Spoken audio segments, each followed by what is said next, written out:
Scarlett is my name, a web designer who is 32 years old. I live in our family house, which used to be Caleb's childhood home, with my husband Caleb and his mother.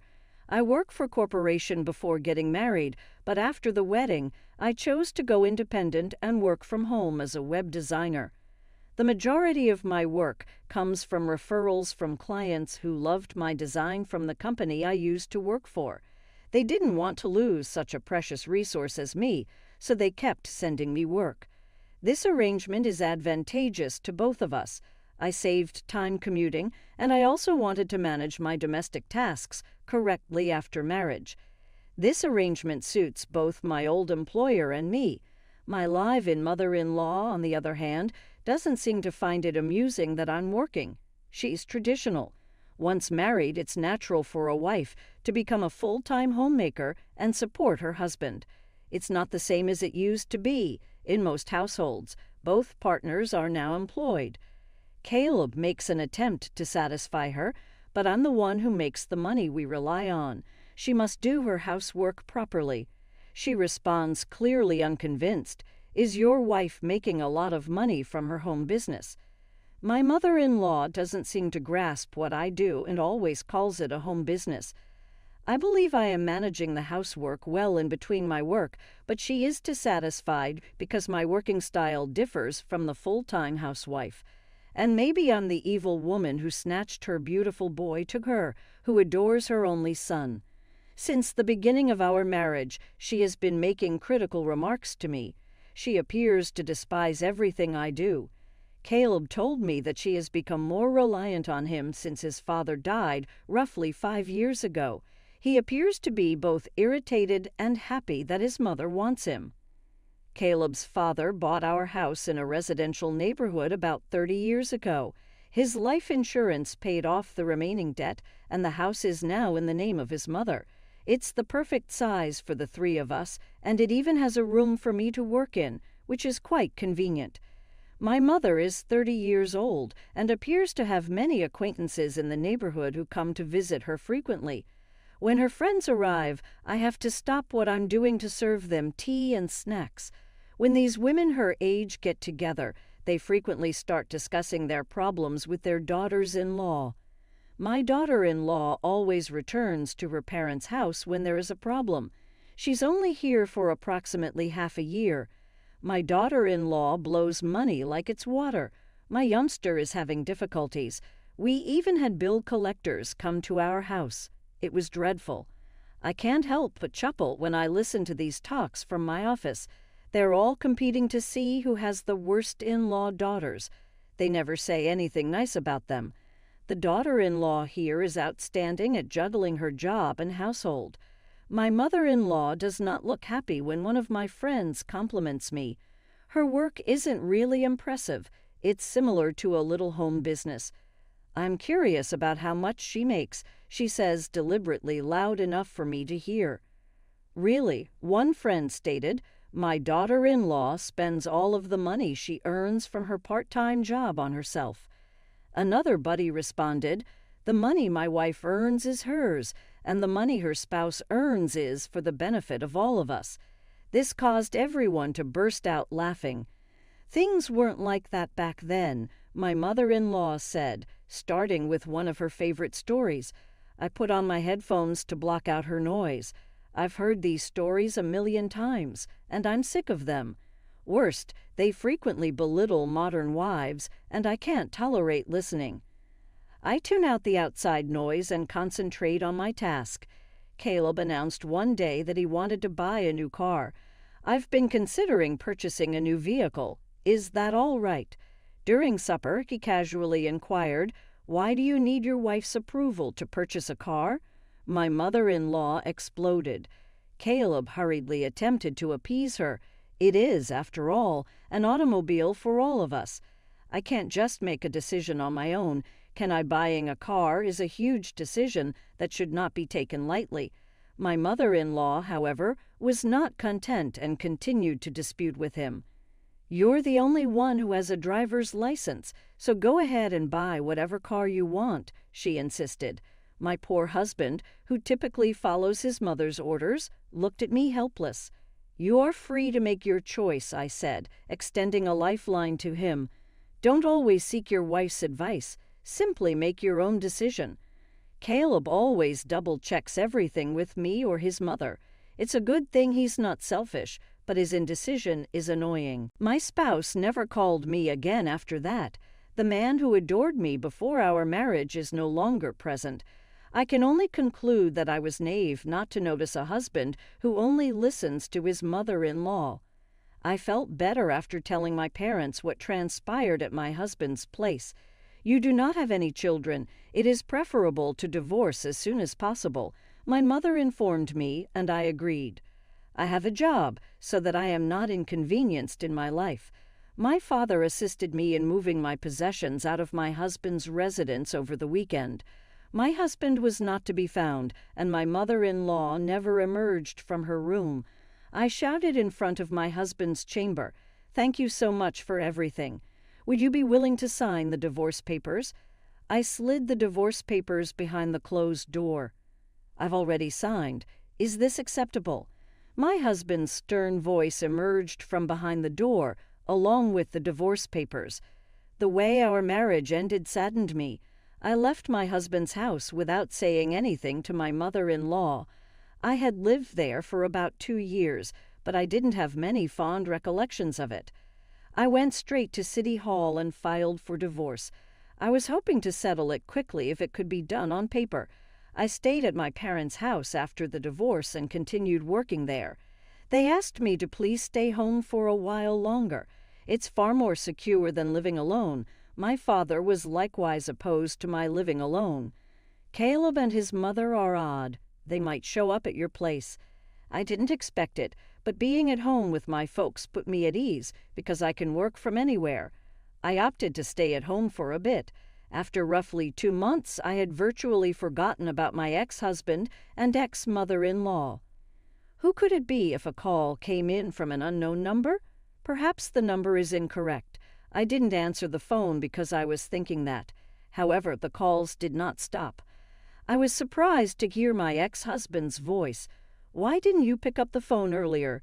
He appeared agitated. "Well, it's an unknown number, and we're no longer related, so I'm going to end the call." Wait, I can't connect my smartphone," he said as I was about to hang up. "Why is this the case?" He sounded frantic. "I'm not sure." "Check with your telephone carrier," I replied. I realized something when I replied. "Is it possible that you are not depositing money into your bank account?" I was depositing money from my wage into the account for paying public utilities when we got married. His pay was also moved there, but it was insufficient because it was so small. He was selling health food, but his base wage was low due to the commission scheme. People who received a large number of orders appeared to make a lot of money, but he did not fare well because he was only earning the basic pay. Only a few hundred were deposited into the account at the end of each month. I would deposit money into the payment account, but that was merely his salary for the past 3 months. The disagreement over the automobile and my leaving the house occurred in the middle of the month. Payment for that new car may have already begun. On the other end of the phone, my ex-husband went silent. "I've been managing everything on my own," I told him. "You have to work it out on your own from now on." I wanted to say something, but I held back and hung up the phone. My ex-husband almost certainly never informed his mother how much he made. His mother had no idea until after our marriage. We'd been surviving primarily on my salary. Caleb was probably too embarrassed to acknowledge that he made less money than his wife. I've heard that services such as power and water are difficult to turn off. I discovered that the first thing to go is usually the cell phone service. The doorbell at my residence rang loudly a few days later on a calm weekend morning. My father answered the phone while arguing with someone at the front door. "We no longer need you, so please depart." When I saw my normally calm father so upset, I realized something was amiss, and my mother and I went to the front door. A voice yelled, "I just want to see Scarlett." Hearing my ex-wife's voice made my heart pound, just as my father had foretold. She traveled all the way to our house. When my ex-mother-in-law spotted me, she began shrieking at me with a terrified expression on her face. Because you ceased depositing funds into the account, the power and water were turned off. My parents and I were stunned. What did she mean? The power and water were turned off? My ex-husband arrived just then, anxiously attempting to intercede. "Stop it, Mom." My ex-mother-in-law shook Caleb's hand and started her tirade, which had nothing to do with me. "Caleb earns $5,000. Why would the power and water be turned off? You are incorrect." I corrected her, finally being able to express what I couldn't before. His father, my father-in-law, was the type of man who made his own decisions, and my mother-in-law frequently complained about it. Caleb believes that being too pushy is inappropriate after observing such interactions as a child. My mother-in-law, on the other hand, grew up with a domineering husband and believes that's how a spouse should be.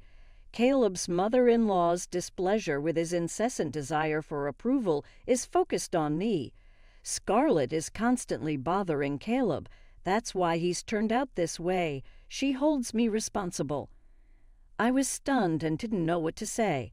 Scarlett is constantly whining. That is why I am unable to make decisions on my own. Caleb chimed in, accusing me. But I remained silent. I tried to defend myself, but it was worthless. Caleb is always by his mother's side. We've been married for around 2 years, but he's never stood up for me in front of his mother.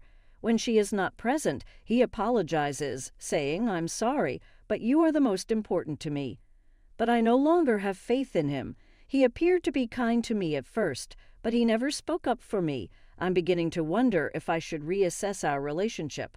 I'm concerned about my ability to continue living with Caleb. Kindness and indecision are not the same thing. I wish he would confront his mother. Caleb's new car arrived about a month later. The nicest smell is that of a new automobile. "Let's all go on a drive on my next day off," he joked. His joy was contagious, and even my mother-in-law appeared pleased. "That's a nice vehicle. It had to be pricey, right? But that's okay because it's deductive from your pay, right?" My husband did not answer her inquiry. Instead, he said, "I'm having fun messing with various aspects of the car." I was taken aback when I saw that expensive-looking new automobile. There is, without a doubt, a limit. Despite the fact that I told him he could do whatever he wanted, my spouse walked into the house beaming. I challenged him. What was the price of that car? He responded casually, $60,000. Seeing my stunned expression, my husband said, "But you said I could buy any car I wanted, didn't you?"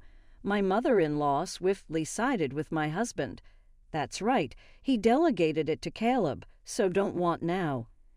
At the time, I did leave everything up to him, but I also wanted him to consider our financial condition. Where does that type of cash come from? I inquired of my spouse, ignoring my mother-in-law's remark. He stammered, "Well, I'm paying with a loan." "Scarlett, don't whine," my mother-in-law said in his place. "You are not the one who is paying," I retorted. I'm not sure if she was upset because I ignored her, possibly due to her disapproval of my remark to my spouse. She directed a critical glance in my direction. "You're a grumpy daughter-in-law, always grumbling about something, despite the fact that you live on Caleb's paycheck," my mother-in-law responded in an unusually harsh tone. "I too have a job," I said. My mother-in-law did not remain mute. "What are you on about with your part-time employment? You're not making much money. Caleb earns $5,000 every month." She mocked me by looking down on me. "That's my wage," I was about to remark, but when I went to find my husband, he had gone into his room. "I've been patient up until now, but I've had enough. I want someone like you to go as soon as possible." My mother-in-law actually said that. I too had been patient. I didn't want to talk about my pay. It appeared absurd, and I no longer cared. My mother-in-law's remark irritated me, but my husband's demeanor astounded me. Wasn't it my spouse who started this fight in the first place? His customary indecision had surfaced once more. Okay, then I'll leave, I said as I went to my home office and collected my laptop and other necessities, then left the house. I'll return later for the remainder of my belongings, I told my mother-in-law, who was staring at me with a terrified expression. My spouse stayed confined to his room. Make sure you've signed the divorce papers the next time you come here. My still irritated mother-in-law yelled at me. Did you hear what I said, you useless lady? It was the first time I had heard my mother-in-law use such foul language, and I was taken aback. I blew her off and rushed out of my in-law's house. Was she upset because I said I'd leave when she requested, or because I questioned my husband about the money? In any case, I needed to get out of this house as quickly as possible. I returned to my parents' house for the time being after storming out of my husband's parents' house. What caused this rapid change? My mother was taken aback. I'm not sure what happened, but you are welcome to remain as long as you need. My father appeared to understand the situation based on my strange expression. My ex-wife's ex-husband appeared astonished at my statements, then turned to Caleb. That's correct, it was not my pay, he conceded, his shoulders dropping. That it was all Scarlett's fault, huh? How do you make so much money with a part-time job? My ex-wife's mother-in-law gazed at me as if I were a fox who had duped her. As I previously stated, this is not a part-time job, I said. It's a real job. My ex-mother-in-law's face had lost its color. She inquired about Caleb's salary. Her voice was barely above a whisper. He said it was about $500 net. His voice was almost silent.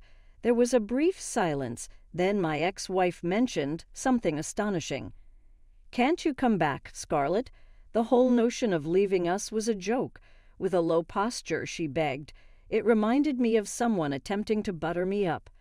What are you on about? I'm no longer married. I no longer have anything to do with you two. Despite my clear refusal, my ex-mother-in-law proceeded to appeal in a too familiar manner.